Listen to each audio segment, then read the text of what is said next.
Good morning आप सभी को। सजग क्लासेस हिंदी में पुनः एक बार आप सभी का स्वागत है। हम लोग हिंदी साहित्य के इतिहास में आदिकाल और आदिकाल के अंतिम क्षेत्र में है हम लोग, जिसमें आज क्लास संख्या 17 है। हम लोग देख रहे थे आदिकाल में लौकिक साहित्य। तो लौकिक साहित्य के बाद एक बचा गया होगा कौन सा, अपभ्रंश वाला। तो अपभ्रंश भी देख लेंगे। तो लौकिक साहित्य में हम लोग गद्य को आप देखेंगे, क्योंकि पद्य वाले में खत्म हो चुका है। पद्य वाले में जो विद्वान थे अमीर खुसरो, विद्यापति, संदेश रासक, ढोला मारूरा दुहा, ठीक है, बसंत विलास और प्राकृत पेंगलम, इसको देख चुके थे। और आज हम लोग गद्य साहित्य को देखेंगे। इसमें लौकिक गद्य साहित्य किसको देखना है, तो आज देखना है लौकिक गद्य साहित्य देखना है।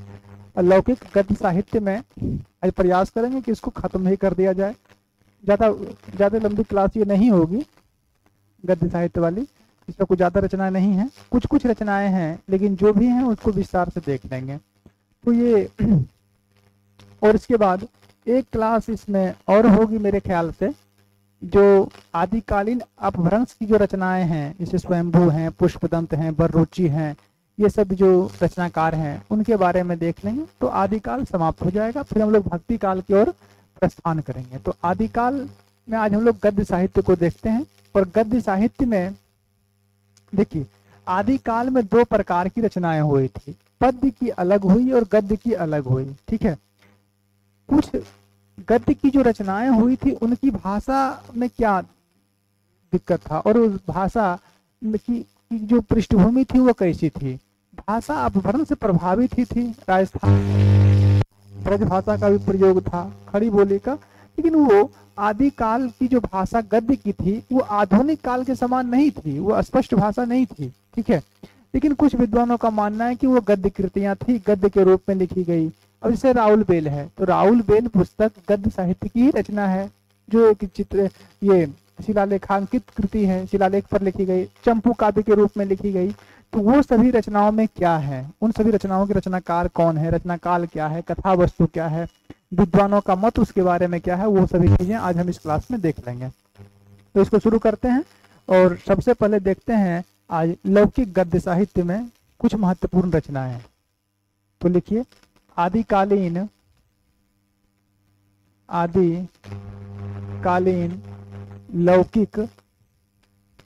लौकिक गद्य साहित्य, लौकिक गद्य साहित्य और आदिकालीन लौकिक गद्य साहित्य में सबसे पहले हम किस रचना को देखेंगे? सबसे पहले देखते हैं आज हम लोग कुवलय माला कथा को। इस रचना का नाम है कुवलय माला कथा। ये पहली पुस्तक है। और इसके रचनाकार कौन है ये सभी देखते हैं। कुछ महत्वपूर्ण नहीं है कि रचनाकार या ऐसी कथा वस्तु पूछी जा सकती है। उस समय की जो सामाजिक घटनाएं थी जिस कालखंड में लिखी गई है, उसी का वर्णन इस पुस्तक में किया गया है मूलतः। चलिए, इस पुस्तक के रचनाकार कौन है? अगर इसके रचनाकार की बात करें कि इसके रचनाकार कौन है, तो इसके रचनाकार हैं अद्योतन सूरी। उद्योतन सूरी की यह रचना है, उद्योतन सूरी की रचना है। समय क्या माना जाएगा? रचनाकाल अगर बात देखें कि रचनाकाल क्या है, रचनाकाल, तो रचनाकाल ये विक्रम संवत कितना 835 या आप लोग इसको 9वीं शताब्दी कह सकते हैं। ब्रैकेट में लिख लीजिए 9वीं शताब्दी,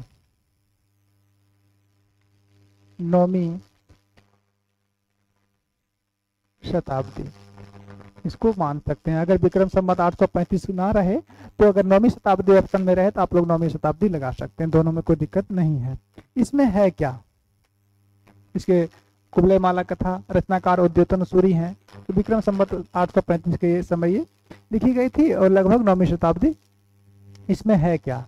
इसमें उस समय स्वयंवर जो होते थे, राजकुमार के या राजकुमारी की जो विवाह के लिए स्वयंवर रखे जाते थे, तो स्वयंवर तथा कुछ राजकुमारों द्वारा उसे वर्ण करने का प्रयास है। कुबले माला कौन थी? कुबले माला एक नायिका थी ना जी, और क्या? तो लिख सकते हैं कुबले माला के स्वयंवर, कुबले माला के स्वयंवर एवं कुछ राजकुमारों द्वारा, कुछ राजकुमारों द्वारा उसे वरण करने, कुबले माला के स्वयंवर एवं कुछ राजकुमारों द्वारा उसे वरण करने, वरण मतलब अपनाना, वर्ण का मतलब क्या होता है? वर्ण करना का मतलब होता है किसी को स्वीकार कर लेना। उसे वर्ण करने के प्रयासों का वर्णन है, के प्रयासों का वर्णन है, उसके प्रयासों का वर्णन है। ये बात तो इसके बारे में पर्याप्त है। कुबले माला क्या है? तो कुबले माला एक नायिका के नाम पर इस पुस्तक का नाम है। और रचनाकार क्या कौन है? अद्युतन सूरी है। रचनाकाल विक्रम संवत 835 या 9वीं शताब्दी। कुबले माला के स्वयंवर होता है और इसमें कुछ राजकुमार को उसे वर्ण करने के प्रयासों की कथा की गई है इसमें, और इसमें कुछ नहीं है। दूसरी रचना देखते हैं लौकिक गद्य साहित्य में। पहली तो कुबले माला हो गई। अगर दूसरी रचना की बात करें तो दूसरी रचना लिखी राउल बेल। राउल बेल एक शिलांकृत कृति है। नंबर दो राउल बेल।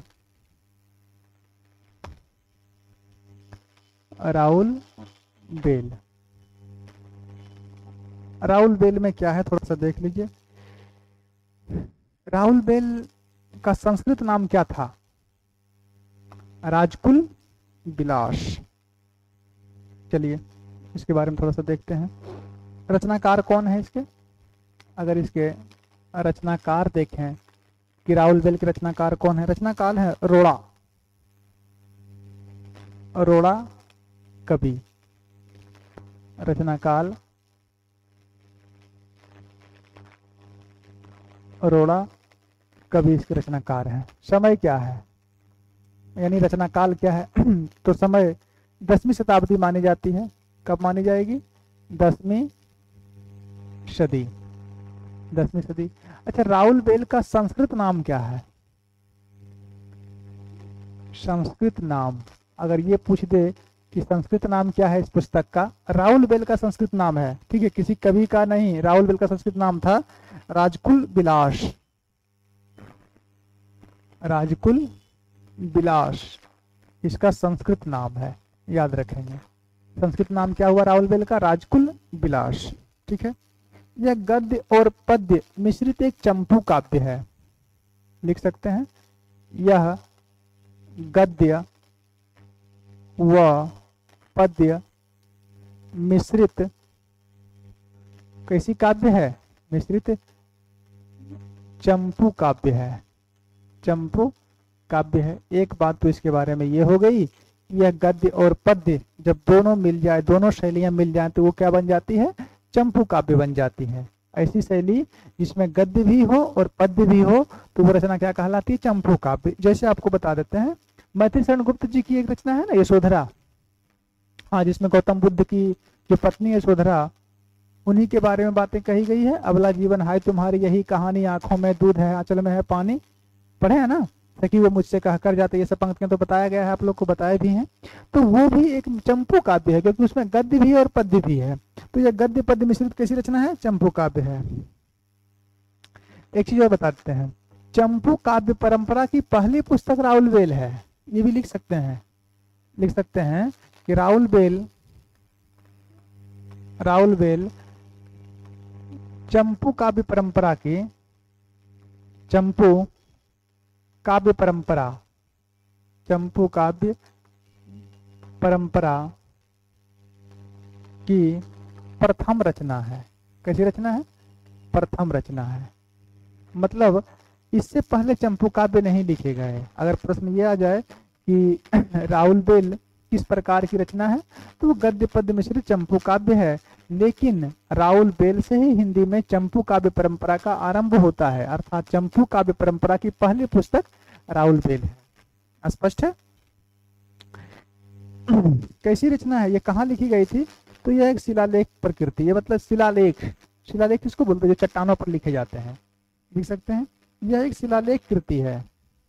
यह एक शिलालेख कृति है। शिलालेख कृति है। शिलालेख कृति है। एक बात यह हो गई। इस रचना के बारे में सबसे पहली जानकारी कहाँ किसने दी थी? Colonel colonel colonel James Tod. ठीक है, लिखिए। राउल बेल के बारे में, राउल बेल के बारे में सर्वप्रथम जानकारी, सर्वप्रथम जानकारी कर्नल जेम्स टॉड ने दी। कर्नल जेम्स टॉड ने दी। अब ऐसा नहीं कि ये एक अंग्रेज का नाम है तो ये नहीं कर दे सकते हैं, ठीक है? इस प्रकार की मूर्खता मत कीजिएगा कि राउल बेल के बारे में सर्वप्रथम जानकारी कर्नल कर्नल जेम्स टॉड ने दी थी। वर्तमान में यह रचना प्रिंस ऑफ वेल संग्रहालय में संरक्षित भी है। लिख सकते हैं, वर्तमान में यह रचना, वर्तमान में यह रचना कहाँ? ये प्रिंस ऑफ, वर्तमान में यह रचना prince prince of Wales Wales संग्रहालय, संग्रहालय, ये संग्रहालय कहाँ है? तो मुंबई में है जी, मुंबई। वर्तमान में यह रचना प्रिंस ऑफ वेल संग्रहालय कहाँ है? मुंबई में संरक्षित है, में संरक्षित है। ठीक है, इतना लिखिए, फिर आगे चलते हैं।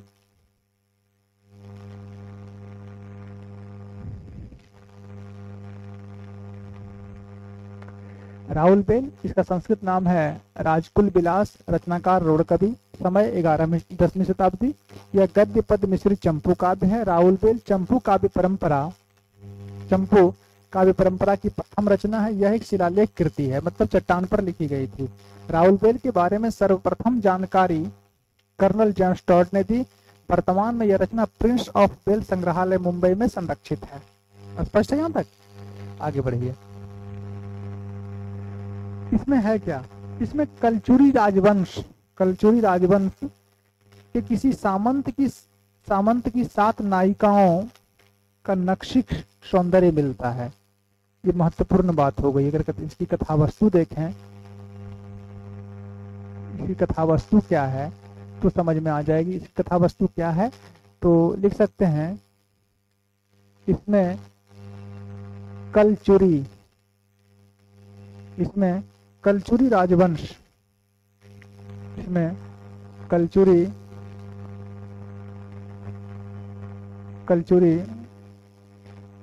राजवंश के किसी सामंत, कौन सा सामंत था इसका नाम नहीं है, इसमें कलचुरी राजवंश के किसी सामंत की 7 नायिकाओं का, एक दो नायिका नहीं, इसमें कलचुरी राजवंश के किसी सामंत की 7 नायिकाओं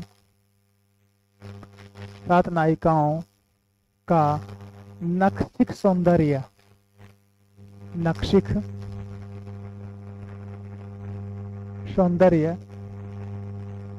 सौंदर्य मिलता है। स्पष्ट है? इसमें कलचुरी राजवंश के किसी सामंत के 7 नायिकाओं के नक्शिक सौंदर्य का वर्णन मिलता है। यह नक्शिक परंपरा में भी हिंदी की प्रथम रचना मानी जाएगी। जिस प्रकार चंपू काव्य परंपरा में यह हिंदी की प्रथम रचना है, क्योंकि यहीं से चंपू काव्य परंपरा का आरंभ होता है, उसी प्रकार नक्शिक काव्य परंपरा का आरंभ भी यहीं से होता है। लिख सकते हैं ये भी बात कि यह नक्शिक वर्णन, यह नक्शिक वर्णन परंपरा यह नैतिक वर्णन परंपरा की हिंदी, यह नैतिक वर्णन की परंपरा की हिंदी की प्रथम रचना है। प्रथम रचना है। यह नैतिक वर्णन परंपरा की हिंदी की प्रथम रचना है। कितनी भाषाएं मिलती हैं? इसमें 7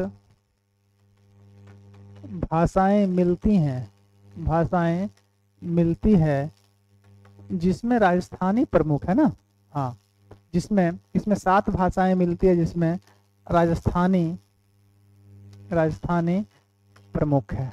इसमें 7 भाषाएं मिलती है, जिसमें राजस्थानी प्रमुख है। स्पष्ट है इतनी जानकारी राउल के बेल के बारे में? अभी तक आप लोग को कितना पता था? पढ़ेंगे तो पता क्यों नहीं रहेगा? जो थोड़ी बहुत बातें नहीं पता थी वो आज पता चल गई है ना, और इतनी पर्याप्त हो गई आप लोग के बारे में।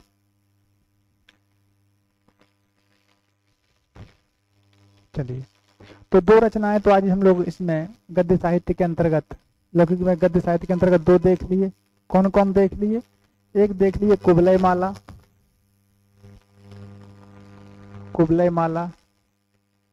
एक देख लिए राउल बेल, ठीक है। तीसरी फिर देखते हैं। तीसरी लिखिए उक्ति व्यक्ति प्रकरण, दामोदर शर्मा। चलिए इसको भी देख लेते हैं। यही लिखिए उक्ति व्यक्ति प्रकरण। उक्ति व्यक्ति प्रकरण, उक्ति व्यक्ति प्रकरण तीसरी नंबर पर है, और इसको देखते हैं। नंबर 3 देखिए उक्ति व्यक्ति प्रकरण। नंबर 3 उक्ति व्यक्ति प्रकरण। उक्ति व्यक्ति प्रकरण इसके बारे में देखिए, किसकी रचना है ये? अगर रचनाकार की बात करें तो कौन है? दामोदर शर्मा। दामोदर शर्मा इसके रचनाकार हैं। समय क्या है? अगर समय देखें, समय तो 1145 ईस्वी या 12वीं शताब्दी आप लोग लगा सकते हैं। 1145 ईस्वी, या ऐसे ना मिले तो 12वीं शताब्दी अगर ऑप्शन में रहे तो 12वीं शताब्दी मार दीजिएगा, दोनों सही है। करेंट बोलते हैं, जो कंफर्म है वो 1145 ईस्वी में के आसपास इसकी रचना हुई थी। इतनी पुरानी है तो 12वीं शताब्दी भी ऑप्शन में दे सकता है, तो 12वीं शताब्दी आप लोग इसका लगा सकते हैं। कैसी पुस्तक है? यह एक व्याकरण पुस्तक है, इसमें कहानी कविता नहीं है। यह एक व्याकरण पुस्तक है या व्याकरण ग्रंथ है, लिख सकते हैं। यह एक व्याकरण ग्रंथ है, ठीक है। दामोदर शर्मा जो थे ना, ये जो रचनाकार हैं इसके, ये महाराज गोविंद चंद के सभा पंडित थे, और उनके पुत्रों को ही ज्ञान कराने के लिए, भाषा का ज्ञान देने के लिए इन्होंने उक्ति व्यक्ति प्रकरण लिखा था। लिख सकते हैं ये बात। दामोदर शर्मा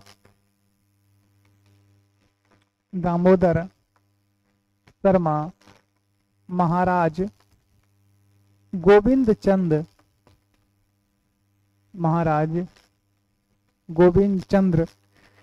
के सभा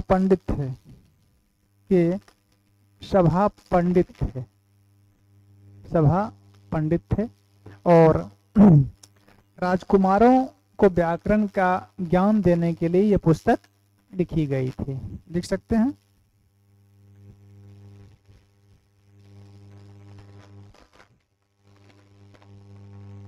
राजकुमारों को भाषा का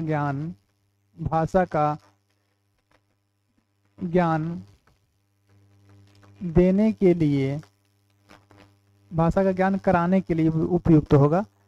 राजकुमारों को भाषा का ज्ञान कराने के लिए यह रचना की गई, यह रचना की गई। ठीक है, इसमें सिर्फ भाषा का ज्ञान ही नहीं है, बल्कि इसमें बनारस के आसपास की जो क्षेत्रीय भाषा है उसका भी वर्णन इस पुस्तक में मिलता है। ठीक है, बनारस के आसपास जो वहाँ की भाषा है उसको उसका भी वर्णन इसमें मिलता है। और इस पुस्तक का मूल उद्देश्य था राजकुमारों को संस्कृत सिखाना। लिख सकते हैं, ये भी बात लिख लीजिए, राजकुमारों को संस्कृत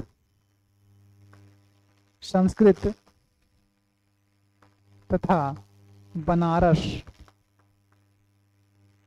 के, बनारस मतलब बनारस की जगह है, और बनारस जहाँ बनाया रस मिले वो बनारस है। राजकुमारों को संस्कृत तथा बनारस के आसपास की भाषाओं का ज्ञान कराने के लिए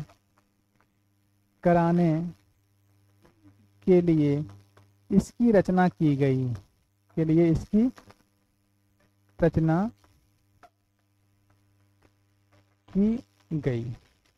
हो गया।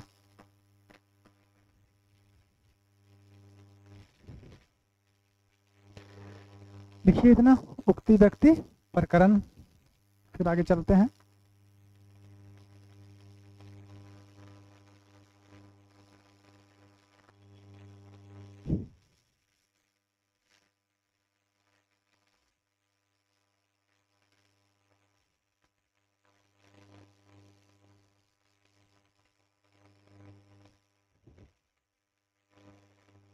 उक्ति व्यक्ति प्रकरण, रचनाकार कौन है? दामोदर शर्मा।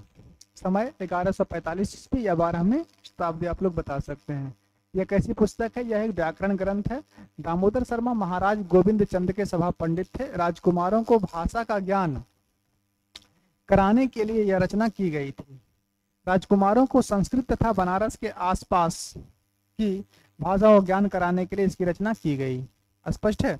देखिए इसकी भाषा क्या थी, अगर इस पुस्तक की भाषा की बात करें कि भाषा क्या थी, तो भाषा देखा जाए कि उक्ति व्यक्ति प्रकरण की भाषा क्या थी, तो स्वयं रचनाकार अर्थात स्वयं दामोदर शर्मा का यह मानना है कि इसकी भाषा अपभ्रंश थी।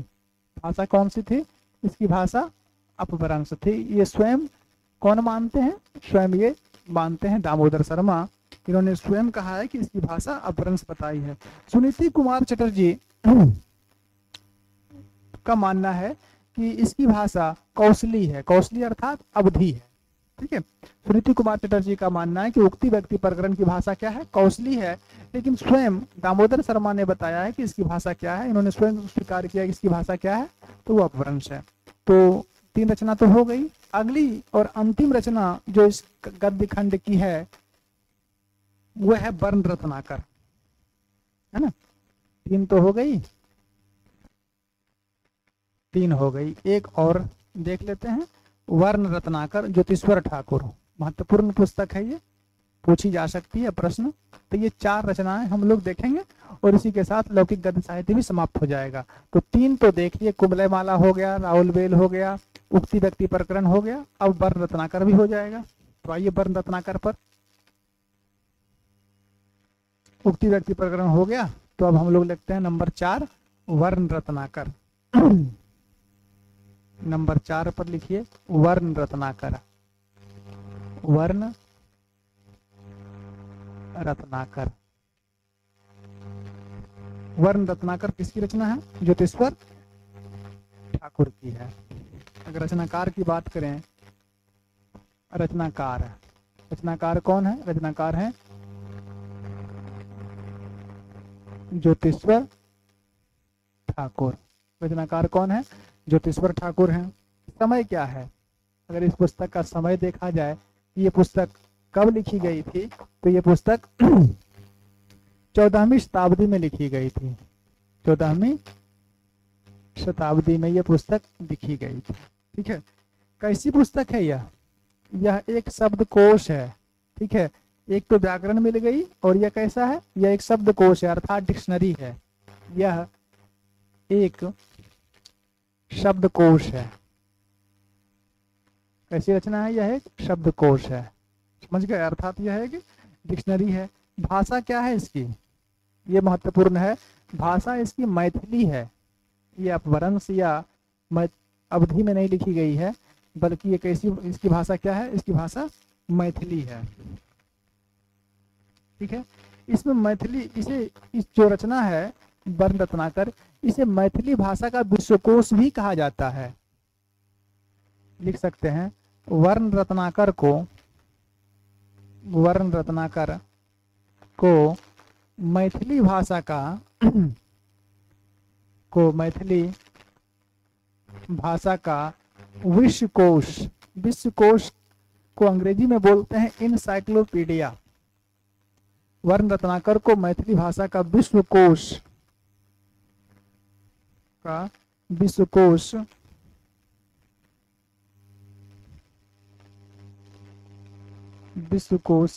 भी कहा जाता है। ठीक है, मैथिली भाषा का विश्वकोश, वर्ण रत्नाकर को मैथिली भाषा का विश्वकोश भी कहा जाता है। ये एक बात इसके बारे में हो गई। इसमें 8 अध्याय हैं। इस पुस्तक में कितने अध्याय हैं, और 8 अध्याय हैं। और इसमें अध्याय को सर्ग प्रकरण ना बोलकर कीड़ा कहा गया है। लिख लीजिए, इसमें 8 अध्याय हैं। 8 अध्याय हैं। और अध्याय को क्या कहा गया, इसमें अध्याय को इसमें कल्लोल या कीड़ा कहा गया है। इसमें 8 अध्याय हैं, जिसे कल्लोल मतलब कीड़ा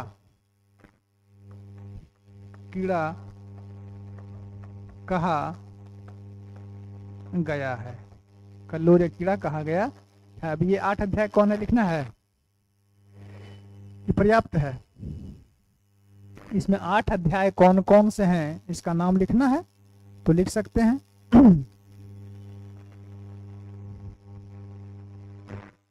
लिख लीजिए, इसमें 8 अध्याय हैं, तो कौन कौन अध्याय हैं उसका नाम लिख लीजिए। नंबर 1 नगर वर्णन, नंबर 1 नगर वर्णन, नंबर 2 नायिका वर्णन, नंबर 2 नायिका वर्णन, नंबर 3 आख्यान वर्णन,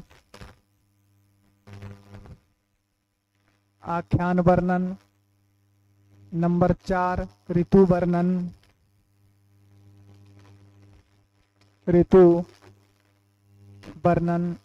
नंबर 5 प्रयाणक वर्णन। प्रयाणक कहा जाता है प्रस्थान करना। प्रयाणक शब्द का मतलब होता है प्रस्थान करना। प्रस्थान, हाँ, प्रयाणक का मतलब प्रस्थान होता है।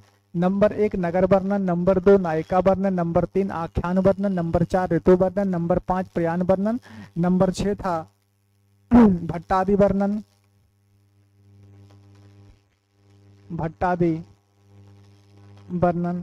नंबर 7 था श्मशान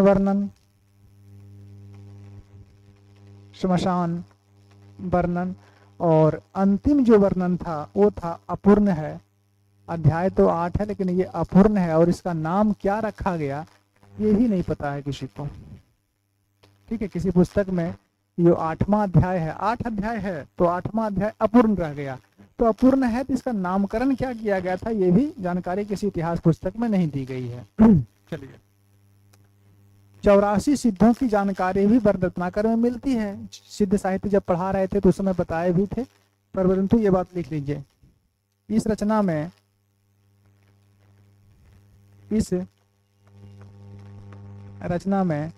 84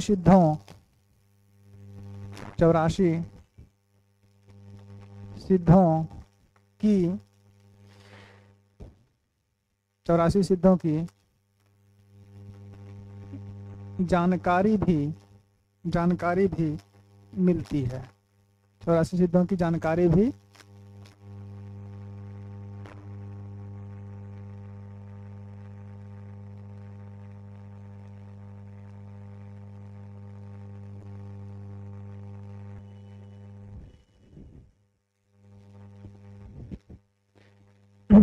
इस रचना में 84 सिद्धों की जानकारी भी मिलती है। और भी इसमें कुछ बातें हैं। इसमें उस समय की तत्कालीन सिद्धों की तत्कालीन हिंदू दरबारों का भी वर्णन मिलता है। लिख सकते हैं इसमें तत्कालीन हिंदू दरबारों का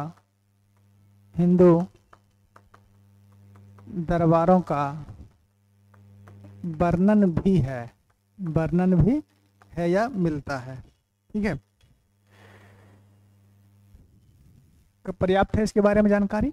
तो इस रचना के बारे में इतनी जानकारी पर्याप्त है। वर रत्नाकर, रचनाकार ज्योतिश्वर ठाकुर, समय 14वीं शताब्दी। यह एक शब्दकोश है अर्थात डिक्शनरी है। भाषा इसकी क्या है? मैथिली है। वर्ण रत्नाकर को मैथिली भाषा का विश्वकोश भी कहा जाता है। इसमें 8 अध्याय हैं। कितने अध्याय हैं? 8। जिसे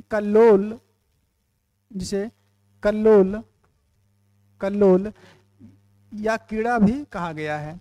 ये 8 अध्याय कौन कौन से? 7 अध्याय के नाम, और 8वां अध्याय क्या था? अपूर्ण रह गया था, इस कारण से इसका नाम स्पष्ट नहीं हो पाया। इस रचना में 84 सिद्धों की जानकारी भी मिलती है तथा इसमें उस समय के तत्कालीन जो हिंदू दरबार थे इसका भी वर्णन मिलता है। और इसी के साथ आदिकाल के ये जो लौकिक साहित्य थे वो गद्य और पद्य दोनों समाप्त हो चुके हैं।